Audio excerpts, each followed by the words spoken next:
Okay. We're going to call the meeting to order. It's a little past 7. Hello? Pay attention, people.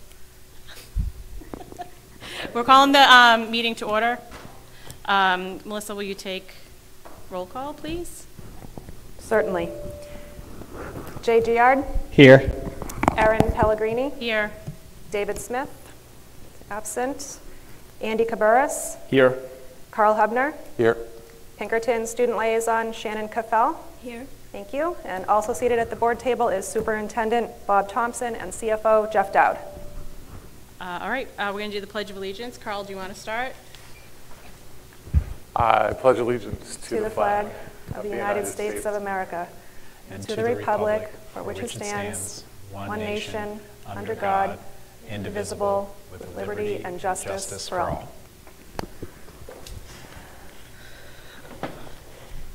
All right, so in your packet, we have 3 sets of minutes, May 9th non-public, May 9th regular meeting, and May 9th non-public number 2. You guys can take a look at that.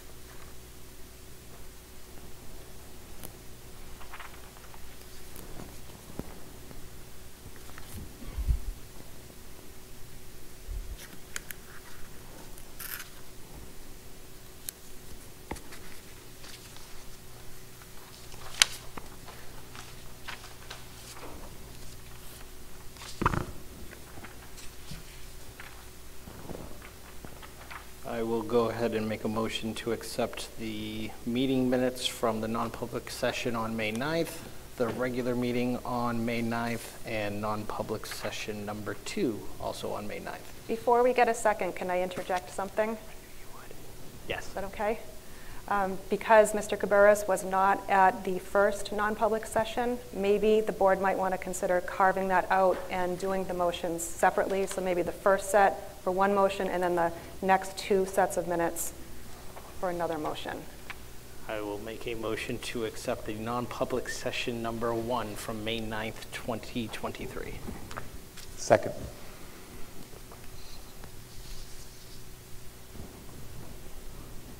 Keep going. Oh, all in favor?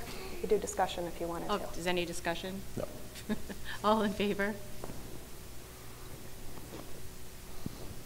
Are you voting on that, Mr. Cabarrus? Oh, you would. If you weren't at the meeting, do you want to abstain from that, or? Yes, I will abstain. Okay, so all in favor again, please? Okay, thank you. And you're abstaining? Yes. Thank you.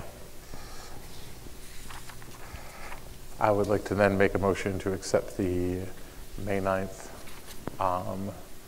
regular meeting and non-public session number 2. I'll second that. Any discussion? No. All in favor? Thank you. That was hard. Public comments? There are none tonight. All right. So we are going to go to school highlights, but we're going to start with Shannon tonight. Okay. All right. Junior prom was this past weekend. It was a lot of fun. So thank you to everyone who set that up and made that night so magical, except for the rain. Graduation is in less than 3 weeks, which is crazy. I know. I'll be fine.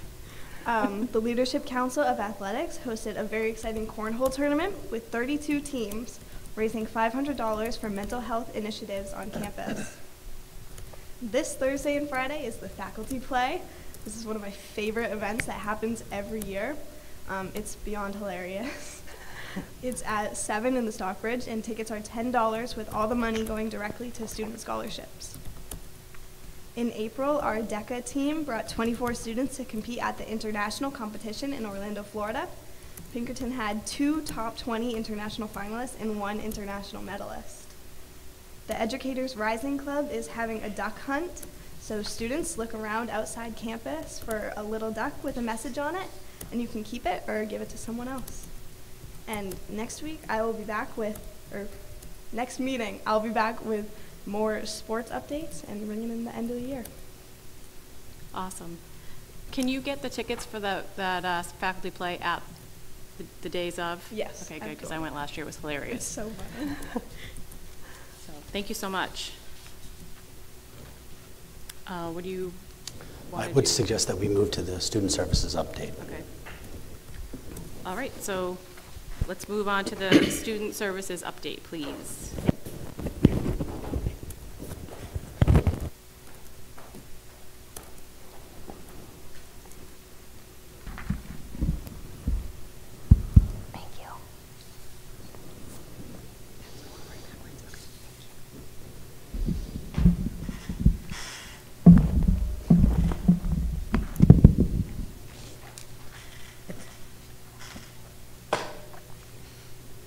Awkward. Okay, I'm trying to be able to look at you at the same time. How is everyone tonight? Fantastic. Good. I feel like we were just here and I was just presenting this, but at the same time, I feel like it's been a really long time because of how much work we've accomplished over the last year. So the format for tonight's presentation is really just a recap. So this is a very similar presentation to what we presented in the fall, and I'm really just going to highlight the areas that we identified as priorities, talk about the accomplishments, talk about areas of growth for us, highlight some really amazing things that we did this year, and then talk about our priorities going into the 23-24 school year. So just a quick reminder of what student services is. It really is just to ensure that all students get what they need to be successful. And it's not just special education. I wanted to highlight that it also includes all of these other bullet point areas, and to make sure that people understand that it's not just pre-K to 8. Our district does run pre-K to 12 through our student services department because we are responsible for the students who attend Pinkerton or other outside charter schools from freshman year to their graduation. So the priorities we set in the fall were after us reviewing the program review from the following year, meeting with the leadership team, meeting with staff from student services, and we came up with these 5 priorities that I highlighted earlier in the year. And we're going to go through each of those priorities, and I'm going to outline what we completed, and I'm going to give you a little bit of a key. So if there's a construction sign, then we're still in progress. If there's a check mark, it's completed, but I need you to know that completed doesn't necessarily mean we're done with it. It means it's completed of what we needed to do for this school year, but it's an ongoing project that we'll continue to be working through. So first priority was really to look at our internal special education practices and procedures to ensure that we were state and federal compliant. One of the things I want to highlight on here is that the Department of Education does internal audits through our information system, and they call them indicators. Of the 2 indicators that we were assessed on this year, I'm not going to go into detail, I'll just let you know it's indicator 11 and 13. We were in 100% compliance for both of those indicators that we were assessed on. And the progress that we had this year is one of the things that wasn't in place prior to this year was consistent department meetings in each building. And so one of the things we started this year was we do bi-monthly department meetings where the assistant director and I, as well as the administration in each building, meet with each of the student services teams. We review notes, we review anything that comes down from the DOE, any federal or state regulations that we need to talk about. If we notice that there's some areas that we need to shift in terms of our practices, those are in our notes, any training that we need to do. And it's a good opportunity for us to have open communication on what their needs are, not only from a student perspective, but also from a staff perspective. As part of that process, we updated all of our forms onto Google Docs, and so our staff can consistently access the same forms, and so we're ensuring compliance with making sure that we're using the most approved forms from the Department of Ed. The other area I'd like to highlight is the training that we've done this year for our staff and our administrators. So as part of those biweekly meetings, we've been doing embedded professional development. We've been talking about how we can improve our practices as well as how we write our IEPs. Our administrative staff in both buildings attended an LEA training. Hi, Erin. She's one of them.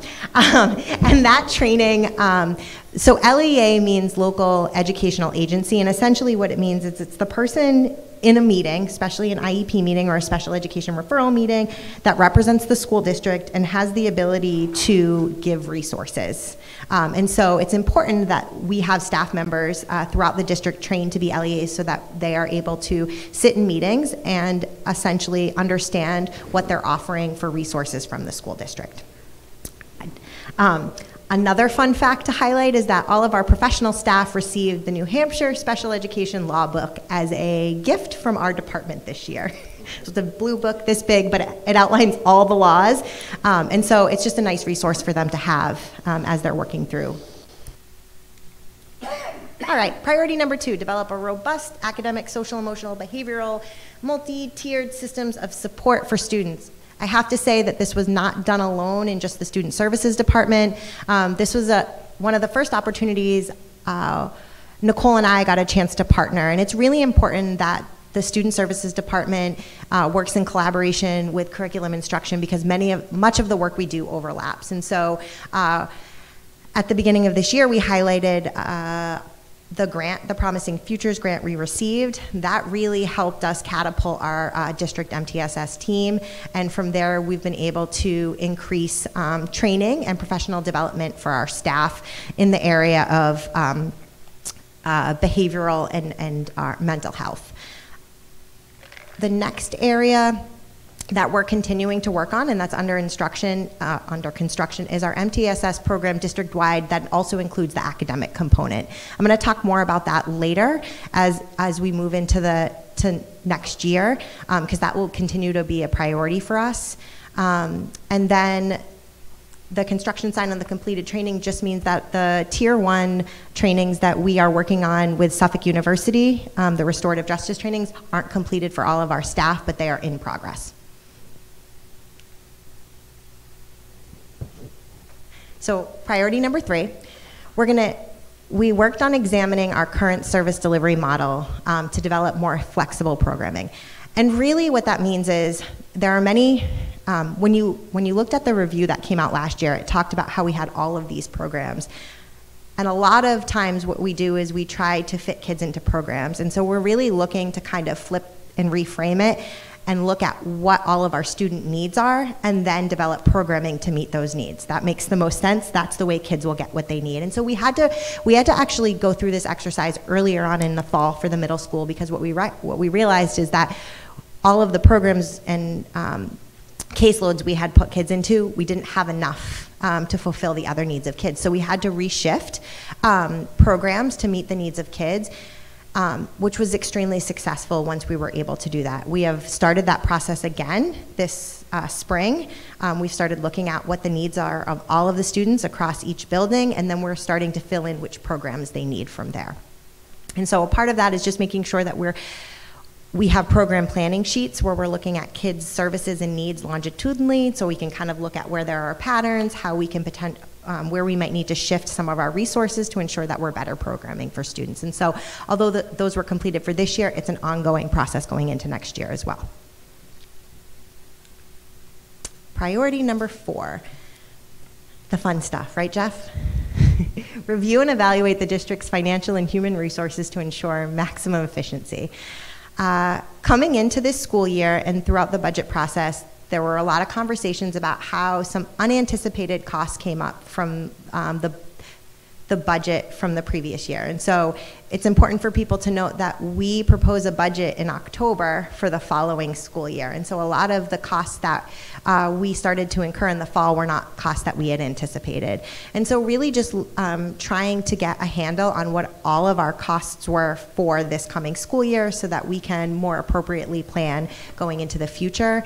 And then looking to see if there are ways that we can consolidate resources to more efficiently service kids, as well as look at are there cost savings if we're able to consolidate some of the services. And just an example of that is we have a lot of contractors providing reading tutoring, multiple contractors, and so looking at are there ways that we can kind of combine all of the financial resources we're using into one resource, and so that we're not having to contract out to multiple, and hopefully eventually be able to bring that resource in. So when a district owns the resource, it's much more robust for us versus having to contract out.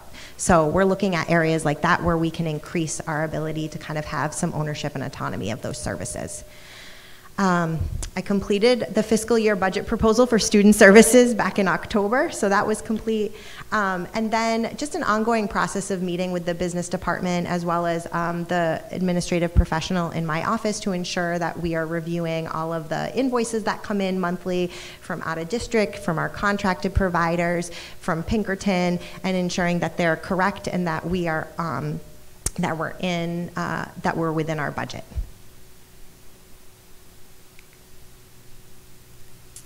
Okay, so priority number 5, examine 504, ELL, counseling, behavior, nursing, and McKinney-Vento services. So this is kind of all of the other stuff that fall under the student services umbrella that's not necessarily special education.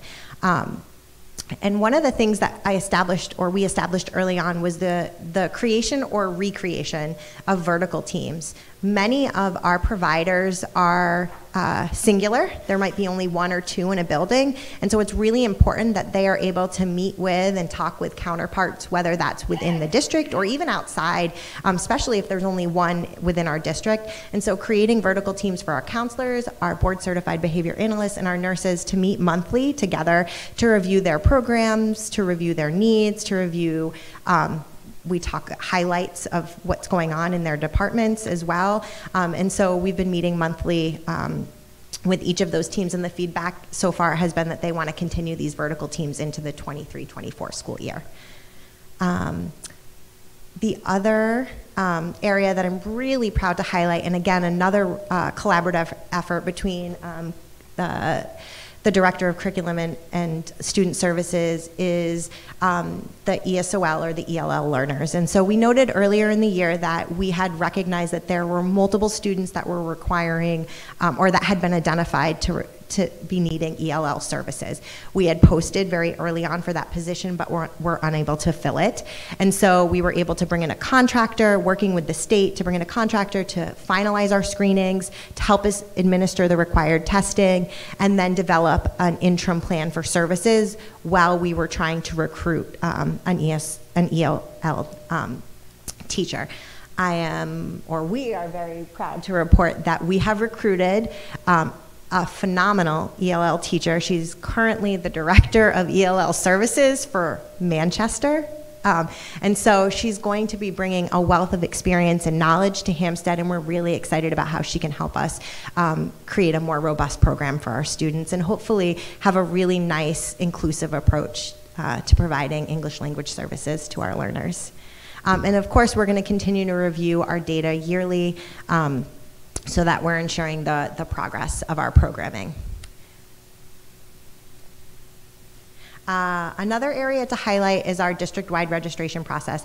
And this is a collaborative effort between the Department of Student Services and the Tech Department.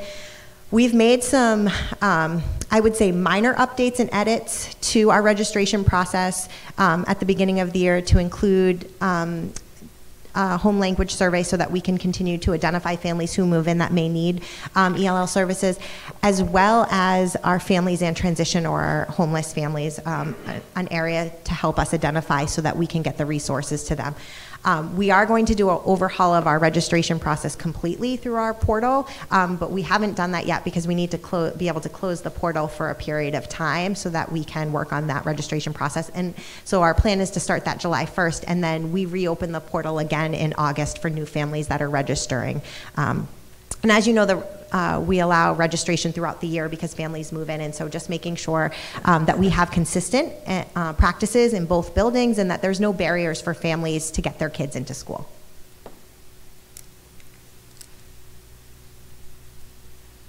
Any questions on those priorities? I have no questions, but great job. It's a lot of work. So we appreciate it. Yeah, very thorough. Yeah. How do you identify if a student may need ELL services? Great question. So I'll give you the kind of condensed version. First thing is there's home language surveys. That's required by the DOE. We have to provide a home language survey to anyone who enters our district.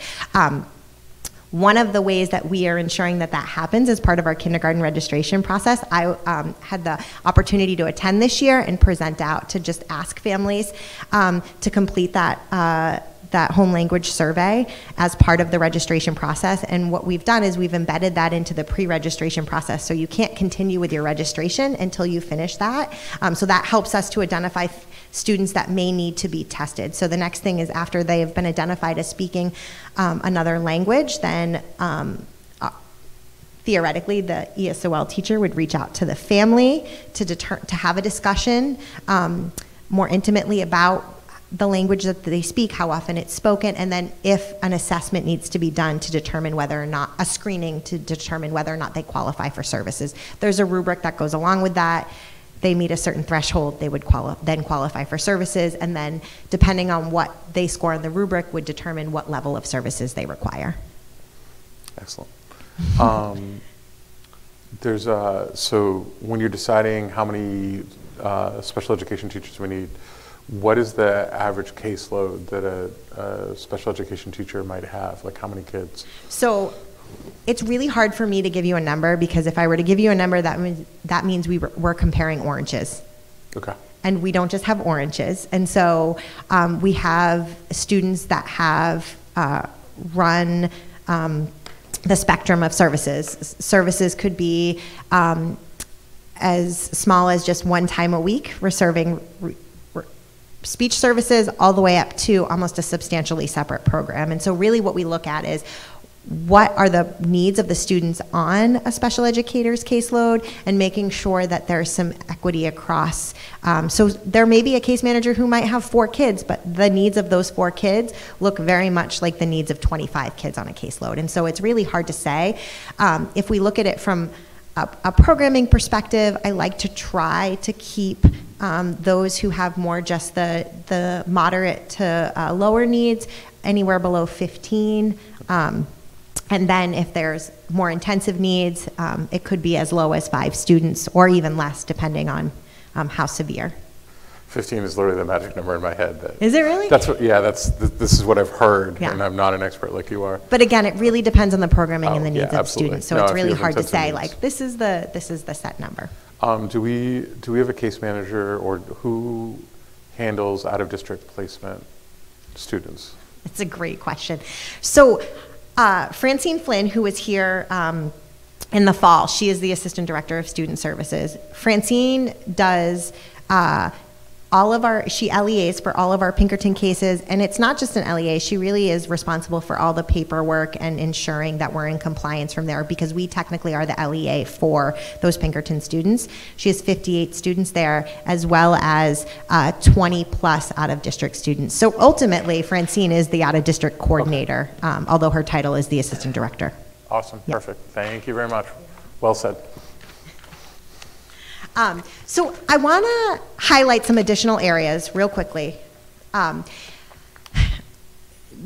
first two, the McKinney-Vento and the attendance, I have to really just give some kudos and some accolades to Julie Barbick. She is our district social worker, and she really, really is dedicated to removing any barriers for kids and families to get to school. And so she has worked tirelessly to help develop some internal process and procedures around identifying students and families in transition that may need supports from the McKinney-Vento Act, as well as taking the lead with the attendance committee on developing an internal protocol to provide a tiered and intervention approach to attendance. And so our goal with the attendance piece is to roll out a more formalized process in the fall, but she's already completed a protocol for that, and she's been meeting with both building attendance teams to ensure that there are no barriers. And really, the piece about attendance and truancy isn't about, hey, your kid's not coming to school. It's,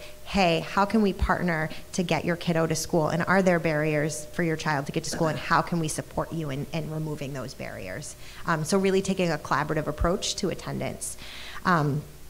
Medicaid, we were audited this spring. Although I don't have the final results yet, the preliminary results are pretty good. We're in really, really good shape, and I think we just have to clean up some internal practices. But our Medicaid to Schools program and the revenues we generate from that are going to continue to increase over the 23-24 school year. We were able to also finalize training for for 5 trainers in the district to be able to train on suicide prevention. And I think it's really important to note that the DOE requires at minimum 2 hours training a year for staff within schools on suicide prevention training. It's really powerful when you have your staff internally doing that training. They have relationships with the other staff. It's not easy material to digest, and so having people they feel comfortable with, that they have established relationships, was really powerful. I was able to sit in on the middle school presentation, and it was beautiful. And so, you know, a big shout out to the team here, Bob Mayu, Melissa Karpinski, Julie Barbic, and then at the elementary school we had Melissa Clay and Michelle Crissa, who did the presentations, and I'm very thankful for them to take on that role as trainers within our district. And the last area to highlight is just that we have really worked on updating our grading practices to ensure that they're inclusive for all learners, and not just our struggling learners, but also our learners that are in enrichment programs, making sure that we are providing grades for all of our students that outline and highlight the supports and modifications they may need. And those modifications aren't just essentially making it easier for a student to learn. Those modifications may be increasing expectations so that those students who need enrichment opportunities have access to those as well. Okay, so some priorities for the 23-24 school year. We have had a ton of referrals across the district for special education, and one of the areas that it continues to increase is our preschool. And so in a recent board update Bob sent, we talked a little bit about the increase in numbers. And so right now we're looking at each student, what they need individually for their programming, and we're going to reassess how we may be providing that program for them going into the 23-24 school year to ensure we can meet the needs of all of our students.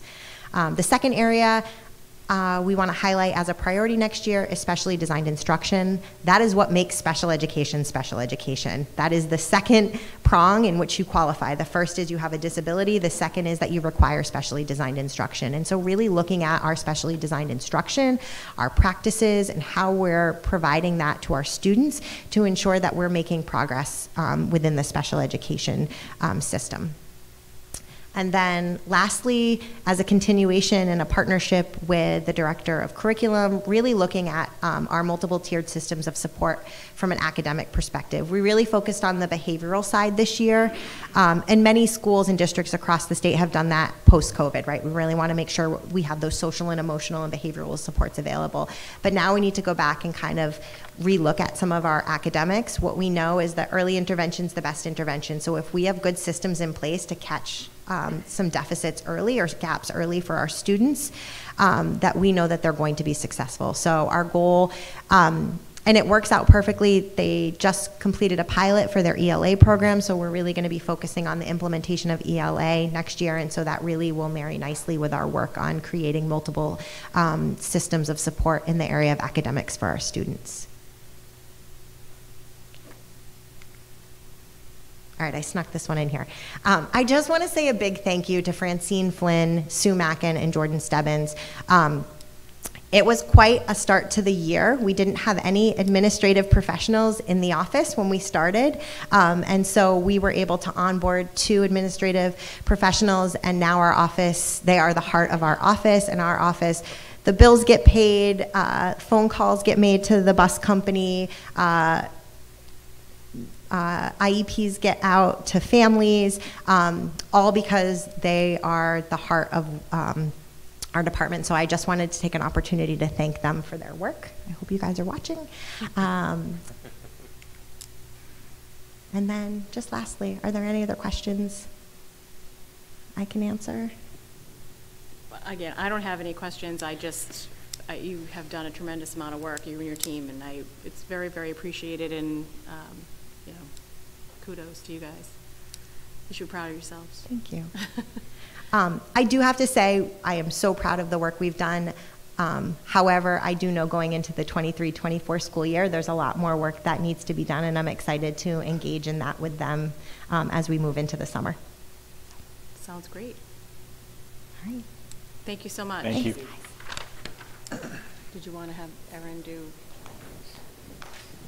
So we're going to backpedal a little bit and go to the school highlights.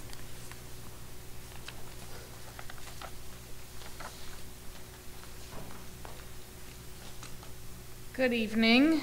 Thank you for letting me go out of order. I appreciate it. Jess, that's a tough act to follow. Nice job. I have just a few highlights to talk about. I know Mr. Thompson mentioned our Washington, D.C. trip the last school board meeting because it was right after we got back, but I did put that in my report. We had a fantastic trip, honestly. I don't think it could have gone any better than it did. We had hoped to have some students come and tell you about it tonight, but it's a really busy time of year and they're all really busy, so it didn't work out. But they all had a great time. We've asked them to fill out a survey so they're able to tell us what they liked about the trip, what they didn't like about the trip, what's their advice for next year's group. So we're looking at that feedback from them.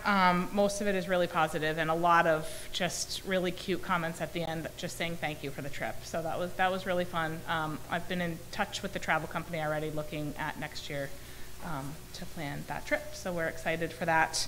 And kind of on the heels of that, also in the very early stages of securing what we hope will be a 7th grade nature's classroom trip in the fall, which they did years ago and haven't done in quite some time. So excited to be in the beginning stages of bringing that trip back for 7th grade.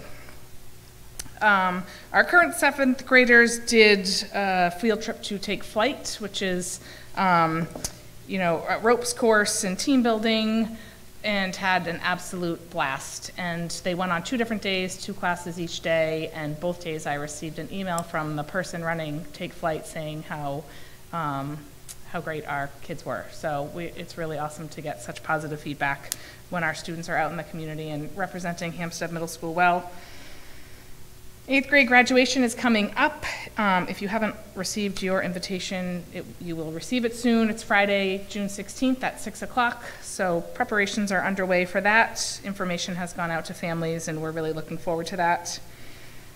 Students are just about to wrap up the New Hampshire SAS testing. They've done some iReady testing and we will be looking at that data and helping kind of drive some instruction for next year and seeing what the data tells us and what we can do with that.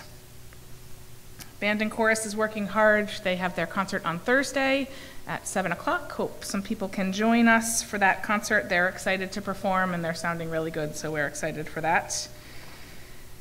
And spring athletics are sort of wrapping up. Playoffs start next week. I'm not sure exactly where baseball and softball fall, but they will be in the playoffs, and we're excited for the postseason for them.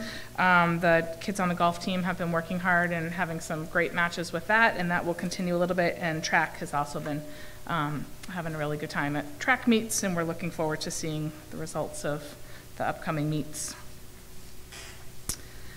And then just, I think I talked about this last time, but continuing to work on what the end of year looks like, making sure that we're celebrating all the things that have happened this year, but also looking towards next year and working on the transitions, the big ones, 8th grade to high school, 4th grade coming up. We have a parent night coming up next week for the 4th to 5th grade, and then on the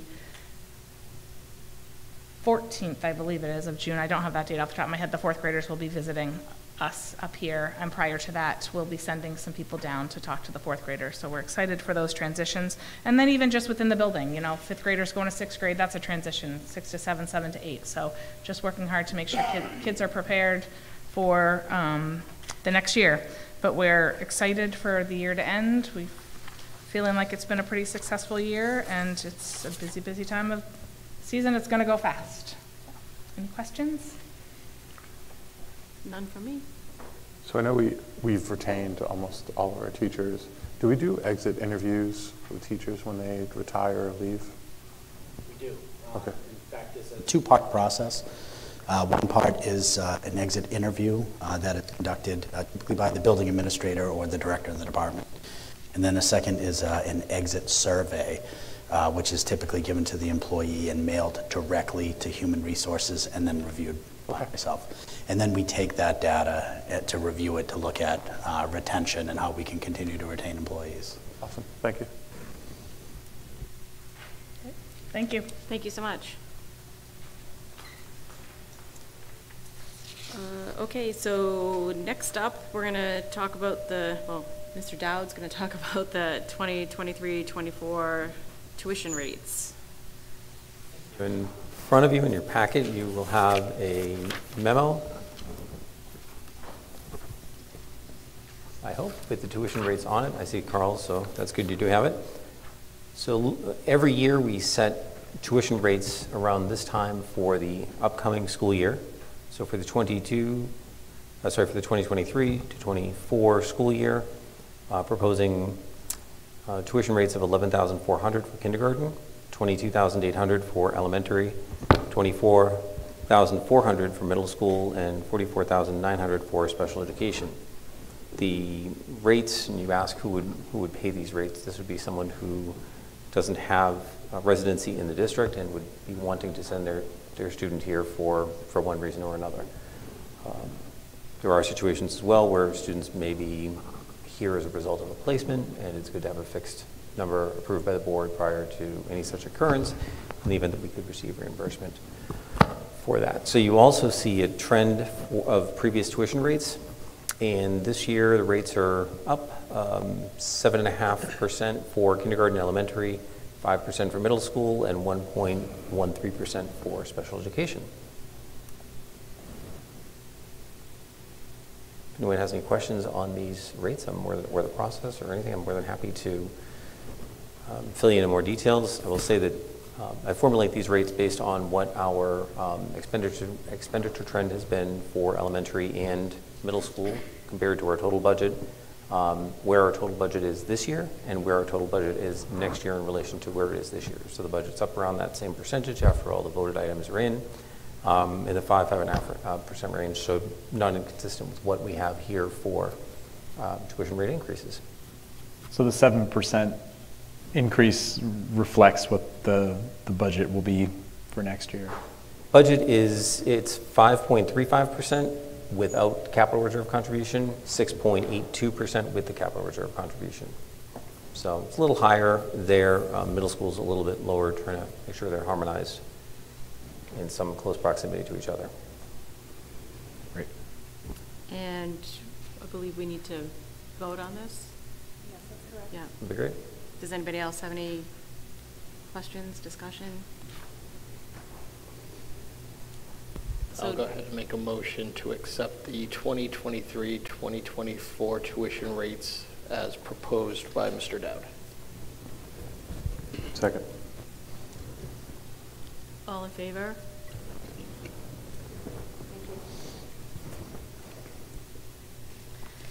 Okay, moving along. So the next item on the agenda is the 2023-24 daily sub rates that Mr. Thompson's going to talk to us about. All right, so in your board packet, you have the substitute stipend rates for the 2022-2023 school year. This is what the board approved last year. Real quickly, just to run through those, your non-certified substitute teachers, which makes up the vast majority of the substitutes in the district, make $87.50 a day. If you're a certified substitute, you hold a New Hampshire credential, that's $100 per day. Certified substitute nurse is $218.75. Our para-educators is $12.50 per hour. Secretary substitutes, $11.20 per hour. One thing that was implemented during the COVID pandemic was a $50 bonus that subs would receive to incentivize substitute teaching during the pandemic. And then also for every 5 days that a person substitutes, they also receive a $50 bonus. So what I'm going to recommend to the board for the 23-24 school year is really the elimination of the daily COVID bonus now that the World Health Organization has ended the global COVID-19 pandemic. But what I would like to do is make a recommendation to increase the daily sub base rate for certified and non-certified subs, nurse subs, para subs, and secretary subs by $50 each. And again, eliminate the daily COVID bonus effective 23-24. So essentially, the substitute rates for 23-24 will not change from this year. The difference is that we are no longer referencing or referring to it as a $50 COVID bonus. It essentially is a $50 base rate. A question that came up last year that is often asked is how competitive are our substitute rates? They are relatively competitive in the area, at least for 22-23. I don't have the data for 23-24 because those rates right now are being determined by school districts, but our neighboring districts pay around that amount, if not a little less. And then when anecdotally, when we talk to our substitutes, I have yet to encounter someone who's doing it for the money. They usually sub because there's they have a child or a relative in the school district, or they're trying to give back to their community. I'll entertain any questions that the board might have. So you want to go to 137.50, 150, 268.75? Yep, that just really becomes the rate. Okay. So we won't refer to it as a COVID bonus. Okay. And then what about the per hour and secretary? Yes, so the individuals that are working as paraeducators and secretary subs essentially are making that same rate. It's just really determined because those are hourly employees, they would continue to receive the $50 bonus as well. It can be prorated if they work for a portion of the day. Okay, so we're going to remove it for the first three, but keep it for the bottom two? No, it becomes part of sort of that base rate. All of these categories receive the $50. Oh, if they show up, they get hour plus $50. Then they get okay. That. Yes, that is correct. Okay.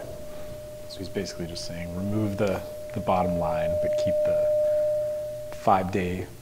You're saying keep the 5-day bonus for every 5 days of substituting, correct? That will stay, but again, so rather than call it a COVID bonus, we're just calling it a base pay. Yep. So compensation is not impacted one way or the other for next year. We're just getting rid of the term COVID bonus. That makes sense. I am curious on the 2023, 2024 data, whenever that's available, just to see if our rates are still competitive with that $50 increase. Yeah, and you know, the 22-23 rates we saw, again, for the South Central region, rates that were anywhere from $75 to $150. With that, I would say the average was somewhere around $125.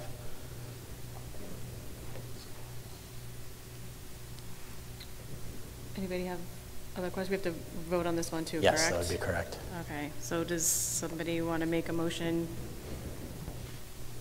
to accept this? I'll make a motion to accept the $50 increase to the non-certified, certified, and substitute nurses rates.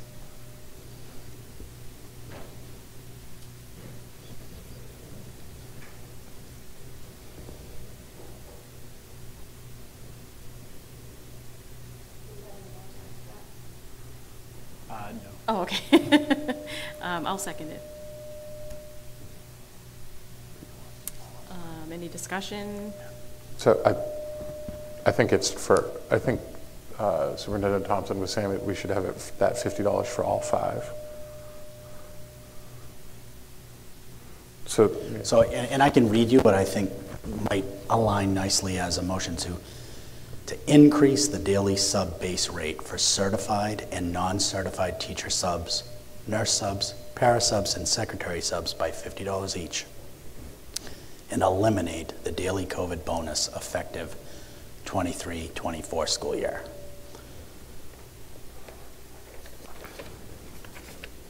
So effectively, paras would get $50 per day plus $12.50 an hour. Secretary substitutes would get $50 per day plus $11.20 an hour.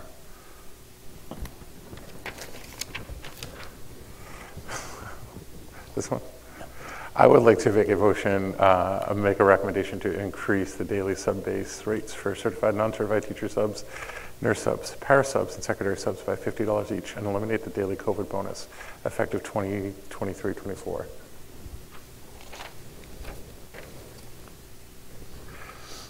Second. Any additional discussion? All in favor?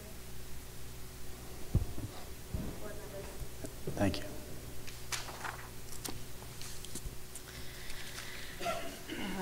Okay, so each year, the board authorizes the superintendent, if needed, to suspend students beyond 10 days, as outlined in RSA 193:13.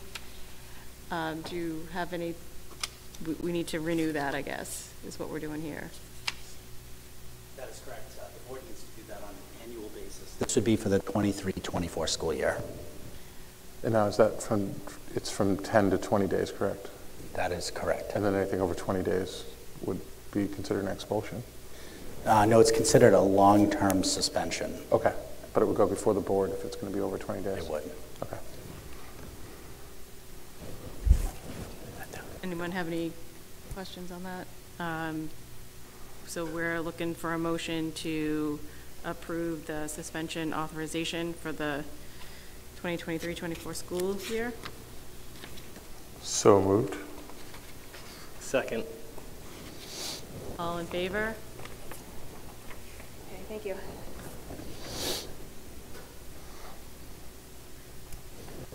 Okay, Mr. Dowd, you're up again. General assurances discussion.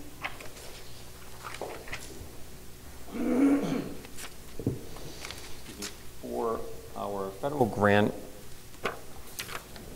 purposes, administration and the school board chair typically sign off or review and sign off on what we call general assurances. This is done annually. Actually having possibly, yeah, here they are. Nicole, if you wouldn't mind handing out just to the board members, myself and Melissa. They're rather lengthy, but it provides a nice opportunity to review with you all and with the public what the requirements are for receiving and accepting federal funds. You'll note that the assurances page itself is quite extensive. It's 25 pages all in, and I'm not going to go through all of it, but I do want to let the board know and have you peruse what we are providing, well, the superintendent is providing the Department of Education in terms of assurances for our obligations but in receiving federal funds. So there are a number of things that we have to abide by, a number of laws, rules, regulations, administrative rules, different reporting. One of them is the Will Comply with the Wild and Scenic Rivers Act of 1968, not exclusively.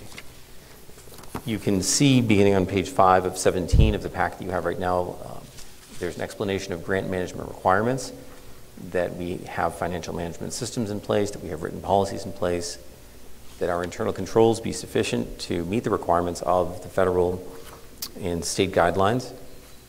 We are allowed certain what they call allowable costs, which are costs that to some degree would be identified in a grant request and approved. We have audit requirements. On page 7 of 17, we have various reports, obligations that we have not to do business with any vendors who have been debarred or suspended, and our requirement to provide the state, in our long-term record, file proof of compliance that they are not debarred, which means we have to have them fill out a addendum every time they enter into a contract. So you can see there are a number of other requirements as well, and I think it's important and it's helpful for the board to see what the requirements are from the federal government on us, because I think it's important that the finance office, that our grant project managers all have sufficient resources to be able to comply with the requirements of accepting the money. And we do receive an awful lot of money, but there are an awful lot of requirements that go along with that. And I think it's important for the board to see that. So I'll let you peruse through, and if you have any questions, certainly to let me know. The Department of Ed had not been in the habit of having these go before the school boards, and has changed, and I think adjusted their process a little bit. It is required. They do change a little bit. I think as the state becomes aware that there may be regulations that they may need to comply with, if they're not, we find them in here. And so every year there's a little bit more and a little bit more that we find in these assurances, which, it is what it is. It's fine. But I think it's important for the board. I think the Department of Ed feels it's important for the boards to understand the amount of sort of compliance that goes on with these grants. Is the writing that's in bold, is that the changes from the previous year? No, that's for emphasis. Okay. Are there any major changes from last year? Not particularly. Sometimes it's just a matter of format. I didn't see anything that would be impactful on us that we're not already doing and that we can't comply with. And I believe if you were looking on page 10 of 17, it's helpful. And you see GEPA, that's a newer it's a General Education Provisions Act requirements. That's been more heavily emphasized by the Department of Ed in recent years.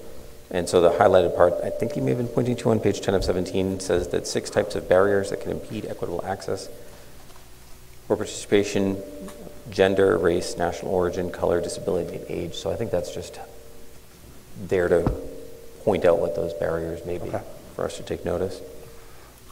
What is a 21st Century Community Learning Center? So it is, the Hampstead School District does not receive funds for the 21st Century Learning Community Grants. Essentially, they are grant funds that are typically awarded to urban and low-income school districts for after-school programming. Okay. We have, and what you're looking at now are, and I'll call them general assurances, which cover a lot of the programs that we operate under. There are specific, in some cases, program assurances that are very grant specific. Title II may have a specific requirement, or Title I, but as a general proposition, this is a broad overlay. Subsections. Yeah. And just because these are listed here doesn't mean that we take advantage of all of these grants, correct? Okay.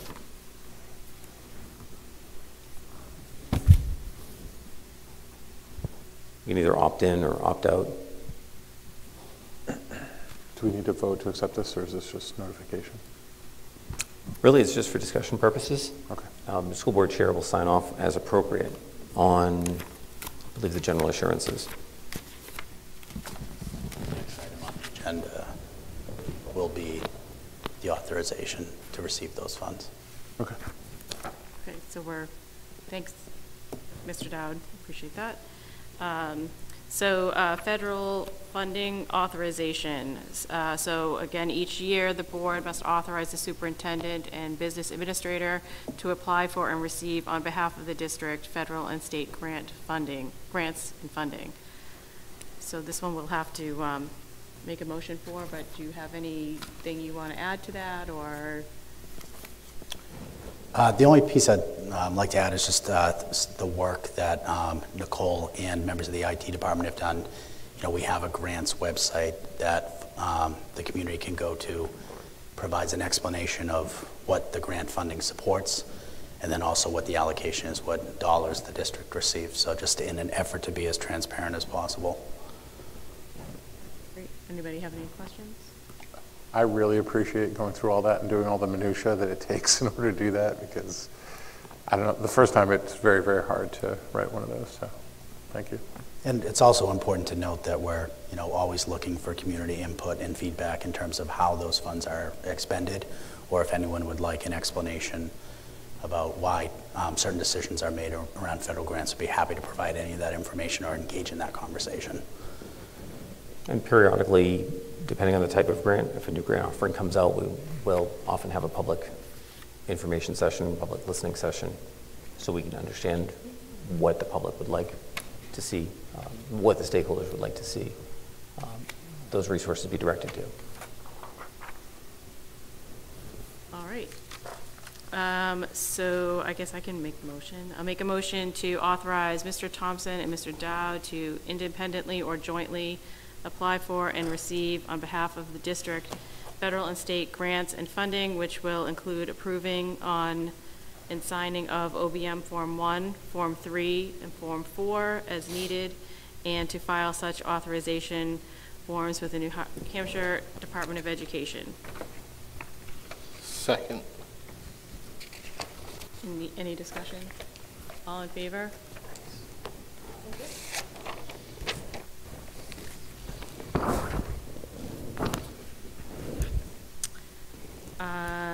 Okay, the next up is the superintendent eval progress report.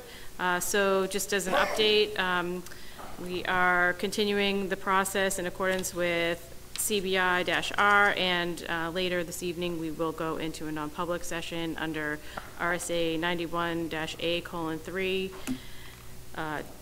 2 letters A and C, but I don't have to read that yet, right? So we'll be going to non-public later on that. So we'll move on. So we have some policies for second reading and some policies for the first reading. So the 6 policies for second reading are the ACAC Title IX Sexual Harassment and Grievance, the ACAA Harassment and Sexual Harassment of Students, ACAB Harassment and Sexual Harassment of School Employees. Do you need me to, do any of you need me to reread what the descriptions are on those? Okay.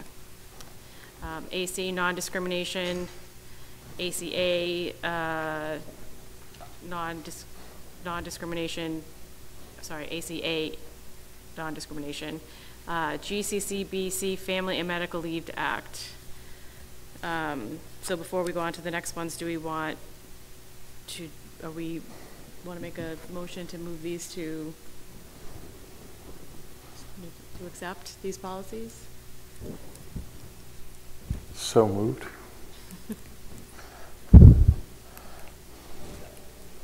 Any discussion? All in favor?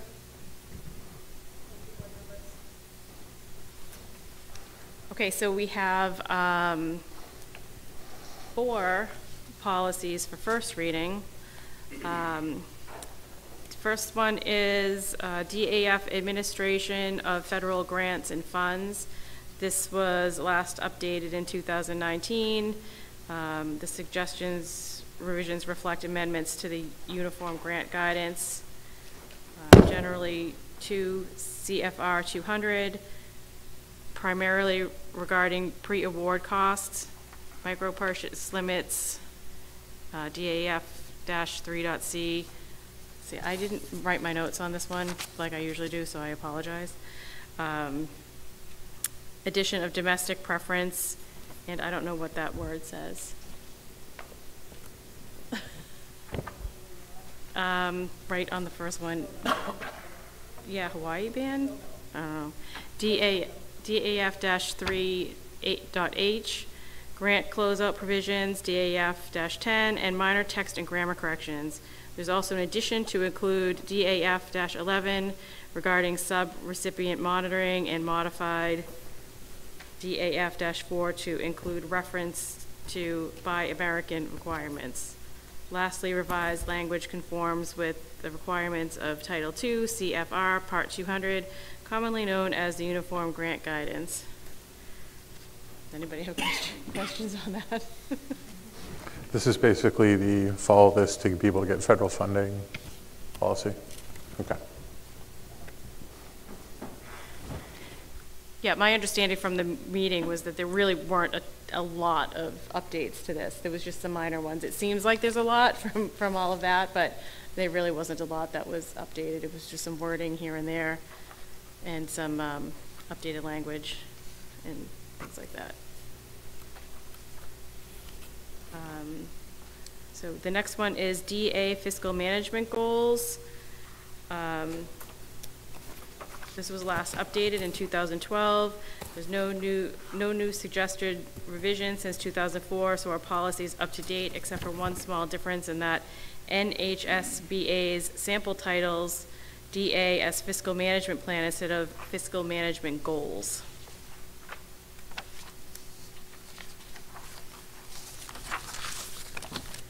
The next one is DBC budget planning. This was last revised in 2015.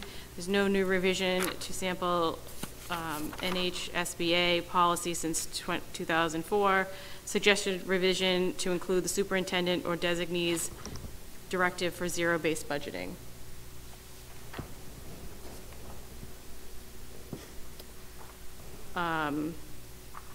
So we have a little bit of discussion on the next one. So do we want to vote to move the first three to first read, or do we want to wait till we have the discussion on this last one as well? To you. Keep going? Okay. Okay, so JLCF Wellness, last updated in 2017. Revisions to conform to amended RSA 200:11-B, which permits students to bring certain types of water bottles to schools, allows principals to enact discipline for enact discipline for misuse of water bottles, and requires all renovated and newly constructed public school buildings to have water bottle filling stations.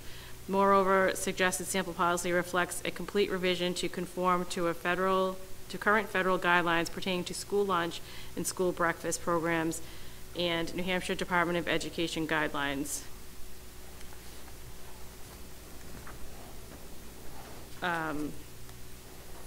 So we had some extra discussion on this one, because if you look at, let me just get to it, sorry. There were some sections in here that, and now let's see if I can find it. Is it the highlighted thing? There were some sections in here about what is actually allowed for like snacks or Maybe extras. Yeah, page 6 of 11 might be where school meals start. And then there was also, along those lines, there was a thing in here on like celebrations and what was allowed in there that we kind of kept going back and forth on.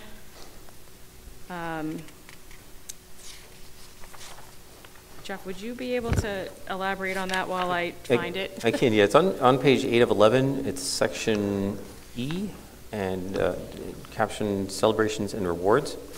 Oh, there it is. And I think that the idea here is that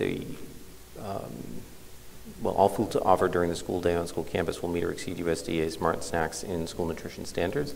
So I checked with our cafeteria, and the extras, the a la carte items, which are mostly here at the middle school, such as cookies, for example, would be Smart Snack qualifying.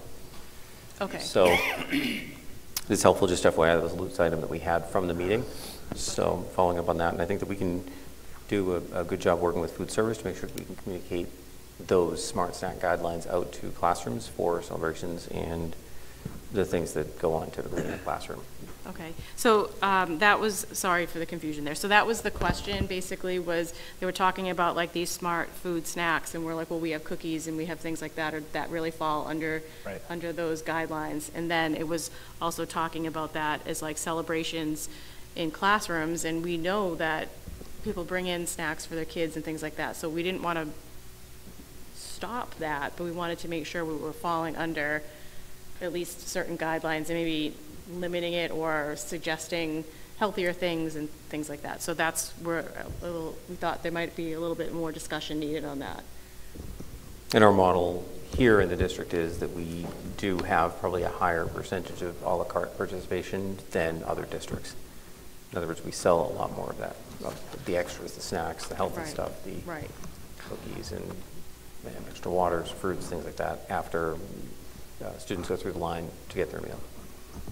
I mean, when I read this, I don't think it says that you can't, like, people can't come in and bring food in. The way I'm reading it is if we're offering it through the school, then it has to abide by the guidelines. Right, there was some things in here about the celebrations that was, right, and it was to follow the guidelines, but we were wondering if we were even following the guidelines. Because we Oh, were- okay. Yeah, Right, yeah, so yeah. we were kind of going down that route and trying to make sure that we were, that we were compliant in that way. Because we weren't certain we kind of questioned it. Well, You were pretty certain, but we were questioning it, so.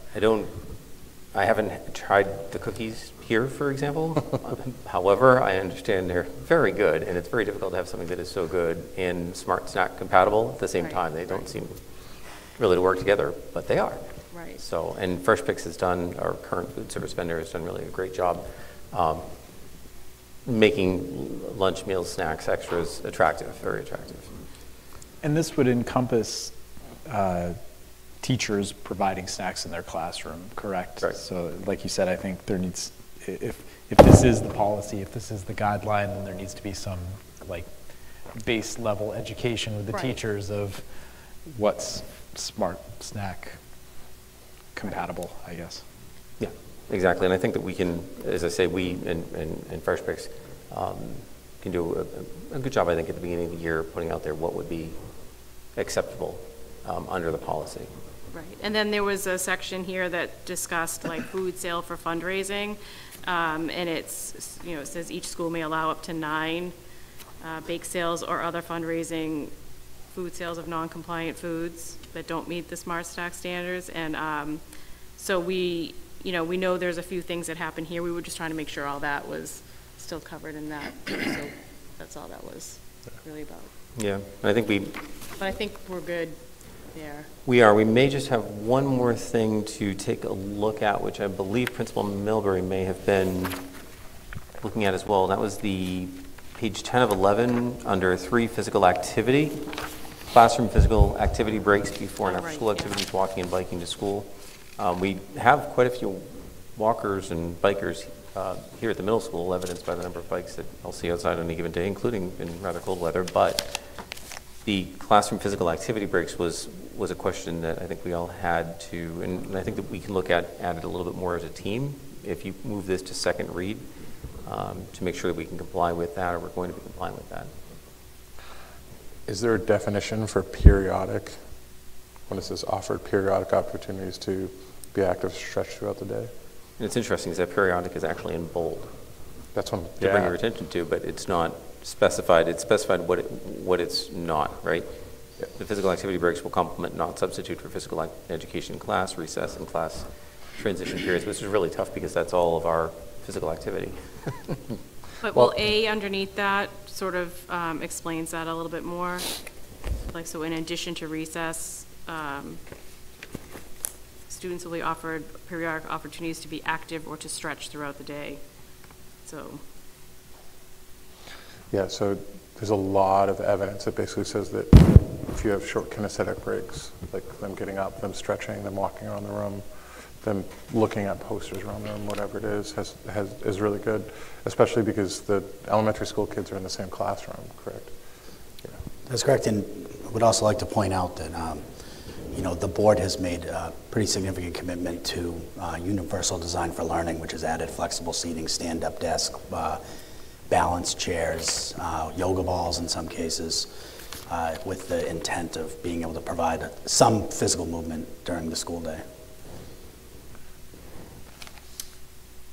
So that'll be a takeaway for us to give some confirmation if you move it to second read. And on page 11 of 11, of course, you'll see all of the legal references, federal and state RSAs, 12 different administrative federal rule or RSA references there. So it's a fairly comprehensive policy. I'm good with it. I think that we should allow Mr. Thompson to come up with what they consider periodic opportunities is, and that we don't have to define it in here. Yeah. I would agree, and just based upon my own observation, even today, pulling up to the middle school and looking at the number of classes that were outside, engaged in physical activity, I would confidently say that I do believe that we meet the standard, but should obviously look for additional ways for our students to get physical activity throughout the school day. Well, yeah, my experience is that the kids get up a lot and do things inside their classroom too, so they're not always sitting.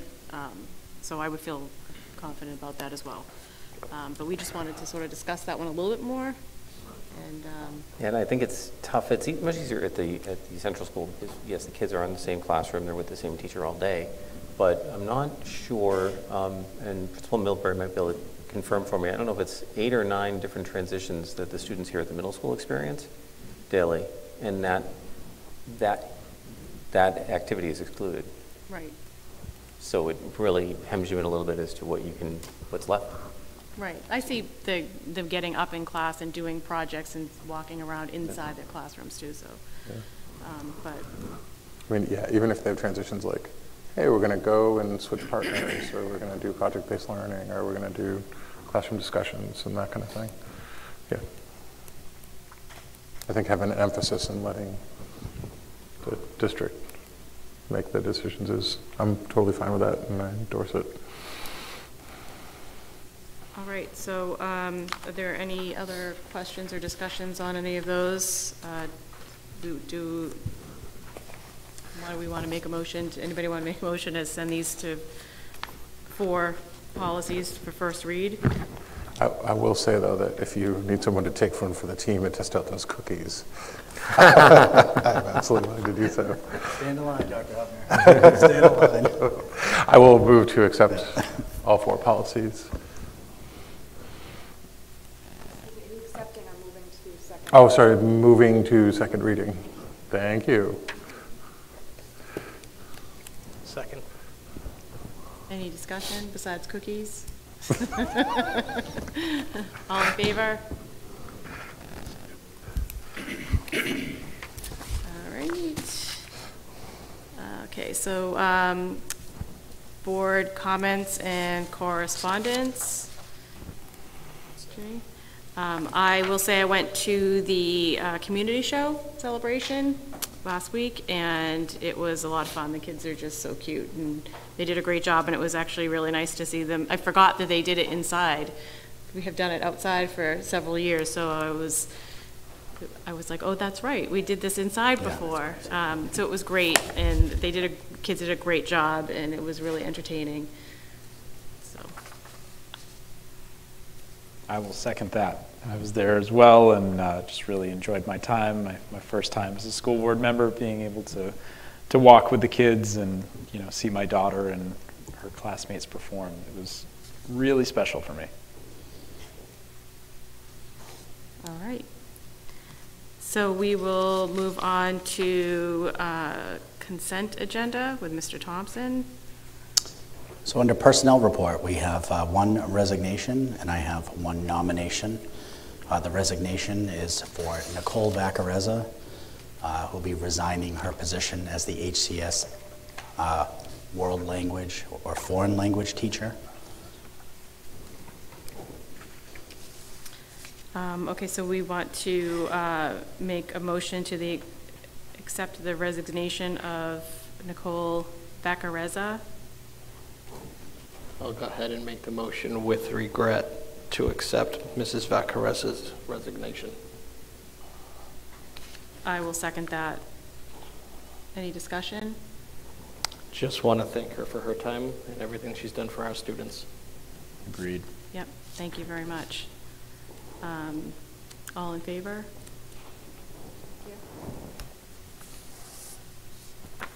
And then next under nomination, professional staff member is Lisa Lambert, nominating her to be the HCS kindergarten teacher.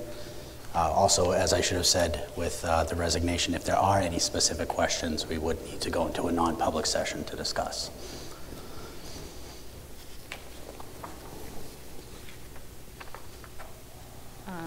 So I would like to, I think I have some questions, so I would recommend going into a non-public under A. Is that correct, Melissa? C. matters which, if discussed in public, would likely affect adversely the reputation of any person other than a member of the public body itself. Unless such person requests an open meeting, this exemption shall extend to any application for assistance or tax abatement or waiver of a fee, fine, or levy if based on inability to pay or poverty of the applicant. I'll second that. Thank you. We will be coming out of non-public, so if you want to hang tight. May I take roll call to go into non-public? Sure. Okay. Mr. Giard? Yes. Dr. Hebner? Yes. Mr. Cabarrus? Yes. And Mrs. Pellegrini? Yes. Thank you. Okay, so we're back from our non-public session. And so at this point, we need to make a motion to accept the nomination of Lisa Lambert for the kindergarten teacher. So moved. Anyone want to second that? Thank you. Any discussion? All approved? Okay, thank you, board members.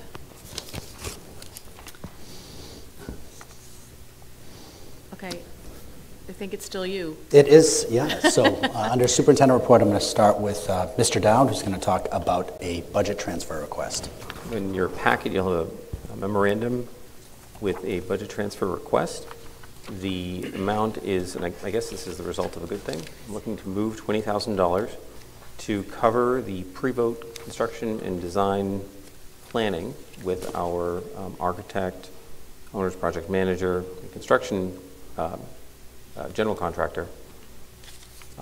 The expense may be a little more than $20,000, but I'm looking to move $20,000 from legal to the other professional services facilities line. And I think it's a good thing that we have to move because our legal line is running under budget. And that's always a good thing. All right, so we'll be looking for a motion to approve that transfer. So moved. Second. Any discussion? Getting in the game. Any discussion? All right, all in favor? Nailed it. All right, also under the superintendent report, I'm going to have our Director of Student Services talk briefly about Mental Health Awareness Month in Gizmo.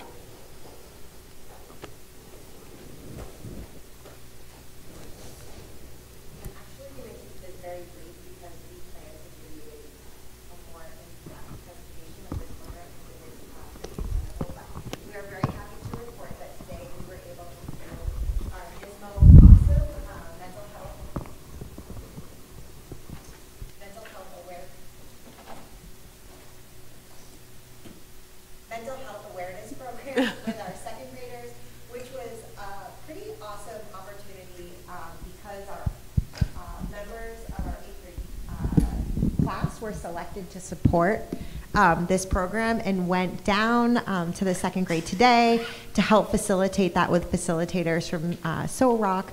And the program was put together from our school our district social worker, Julie Barbick, and we're going to highlight that with some really awesome pictures and a special guest that came today to visit with the students as well. So stay tuned for more information. Great, thank you so much. And next we'll have our Director of Curriculum, Nicole Tomaselli, who's going to talk about some fun activities going on at the Central School. Hi everyone, good evening.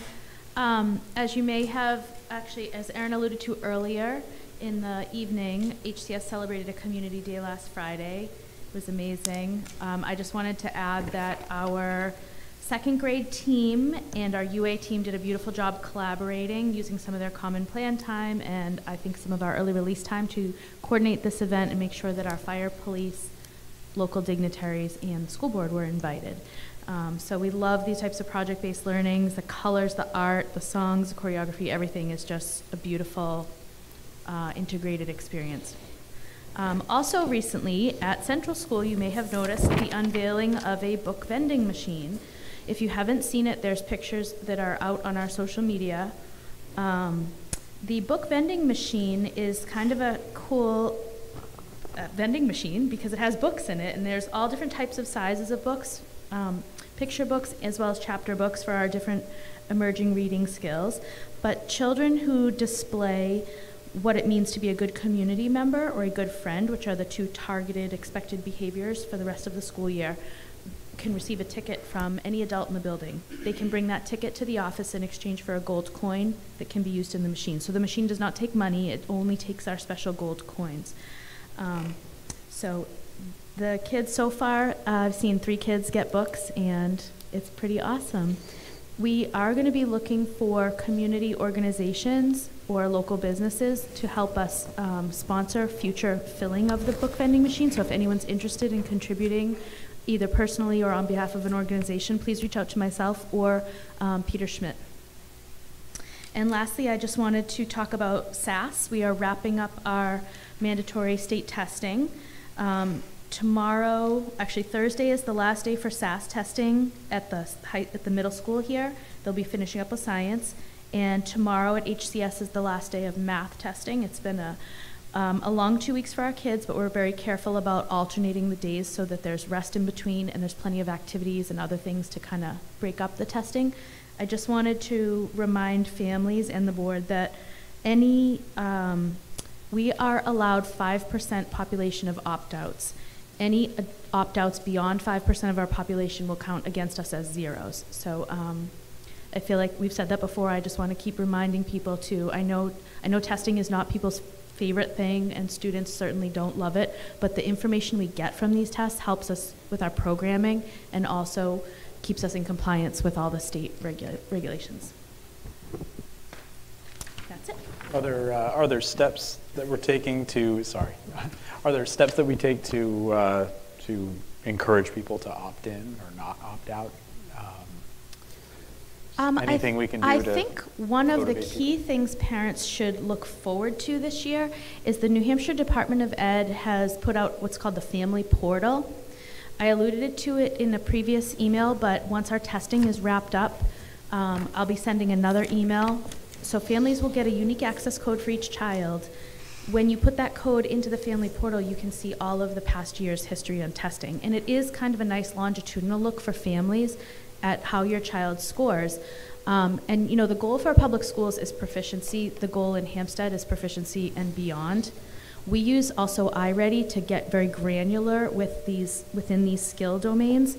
But SAS gives you a very kind of global look at, is my child proficient in math, reading, and writing, and science in 5th and 8th grade?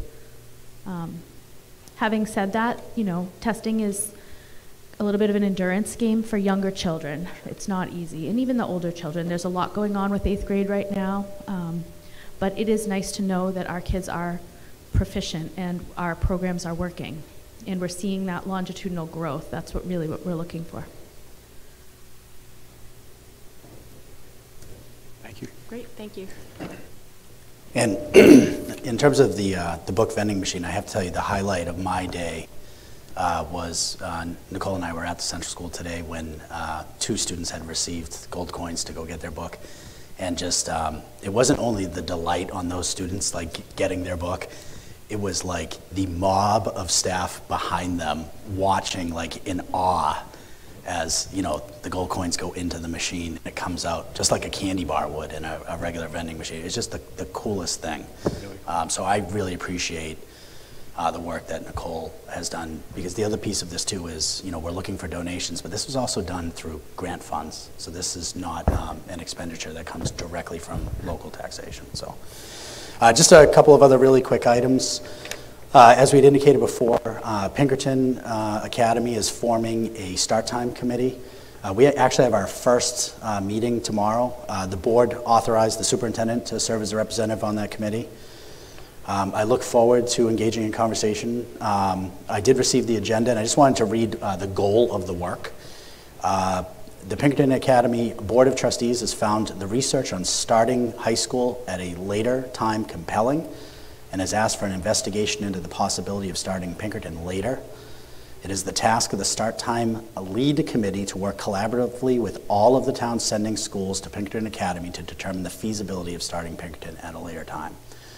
And again, moving forward, we will seek input from all stakeholders.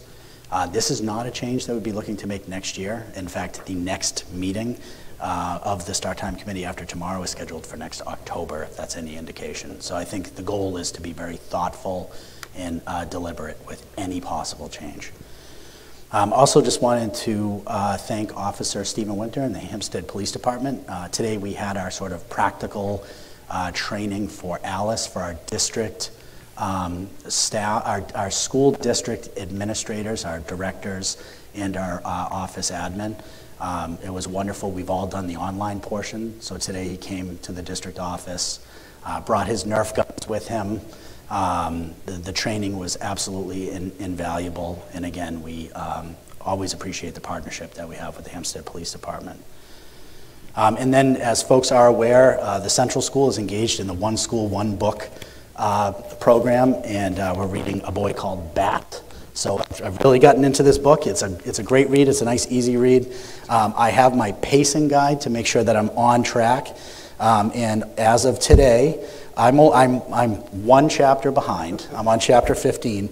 But for those of you that are reading the book, today we should be finishing chapter 16 called A Correspondence. This is a wonderful story about a boy named Bat. That's an acronym. And so I just would encourage folks, if you don't have a copy of the book and you'd like to read it, it is a very easy read. We'd be happy to get you a copy, and you can join us in celebrating literacy at the Central School. And with that, I'll entertain any questions that the board might have. We're reading that as well, and we are super into it. Yeah. No questions. Thank you. That vending machine is amazing. So, yeah, I love it. Anything else? All right. So, do we have any other business or old business?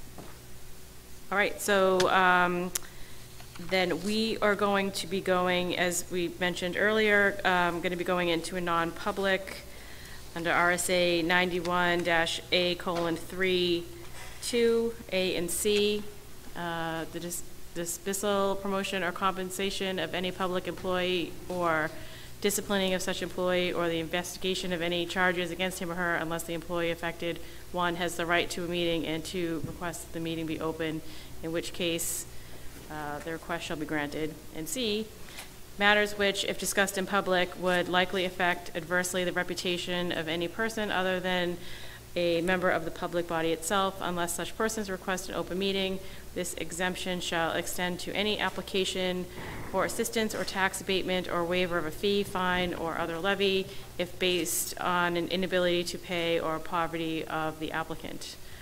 We will not be taking any votes in this non-public, so we will not be coming back into the public after.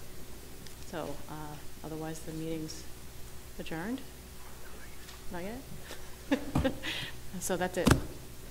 So moved. Thank you. Oh, yeah, sorry, yeah. That's okay. Roll call for that? And a second on that, please. Second. Thank you. Almost, I almost made it. That's a lot. Mr. Giard, Yes. Dr. Hubner, Yes. Mr. Cabarrus. Yes. Mrs. Pellegrini? Yes. All right, thank you. Time is 8:56. Great job, Erin. Yeah, David has to come back next week, next time.